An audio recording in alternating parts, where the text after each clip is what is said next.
নমস্কার বন্ধুরা, মুক্তি চ্যানেলের পক্ষ থেকে আমি তপন সর্দার। আজকের আলোচনা করব বিসর্জনের নিয়ম অনুযায়ী কীভাবে বিসর্জন করা হয় মা কালীকে। শুরু করছি আজকের ভিডিও। বিসর্জনের নিয়ম অনুযায়ী সব কিছু বিসর্জন দেওয়াই রীতি, শাস্ত্র তাই বলে। দেবী কালী যদি গৃহদেবী না হন তাহলে মৃন্ময়ী মূর্তি বিসর্জন দেওয়ার রীতি শাস্ত্রে রয়েছে। পুজোর পরে অনেকেই মূর্তি বিসর্জন দিতে চান না। এক বছর সেই প্রতিমা রেখে দেওয়া হয়, পরের বছর নতুন মূর্তি এলে তা বিসর্জন হয়।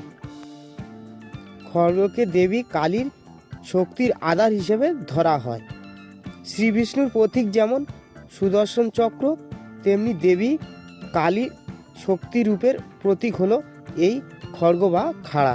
শ্রী চণ্ডীতে বলা হয়েছে, খড়গ আমাদের রক্ষা করুক। কালী পুজোর পরে প্রতিমা বিসর্জন হলেও তার হাতের খাড়াটি বাড়িতে রেখে দেন অনেকে। তার নেপথ্য শক্তি রূপে স্বয়ং দেবীকে ঘরে রেখে দেওয়ার ভাবনা। মৃন্ময়ী রূপকে বিসর্জন দিলেও দেবীর শক্তি রূপ খাড়া বাড়িতেই থেকে যায়। পুরাণ মতে দেবী কালী এই খাড়ার মধ্যেই শক্তিরূপে বিরাজ করেন।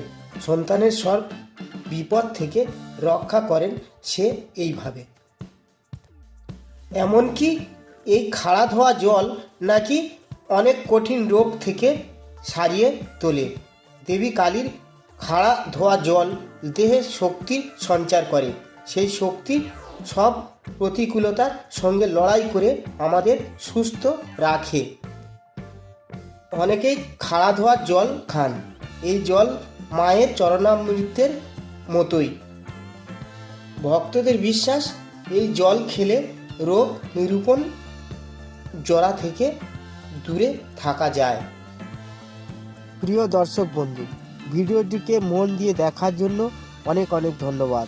আমাদের এই ভিডিওটিকে একটি লাইক দিলে আর আমাদের এই ছোট্ট মুক্তি নামক চ্যানেলটিকে সাবস্ক্রাইব করে আমাদেরকে সাপোর্ট করলে আমরা নতুন নতুন ভিডিও আপলোড করার প্রেরণা পাব। আমাদের চ্যানেলটিকে সাবস্ক্রাইব করে আমাদের সাথে জুড়ে থাকুন এবং এরকম ভিডিও দেখতে থাকুন। ধন্যবাদ। হরে কৃষ্ণা।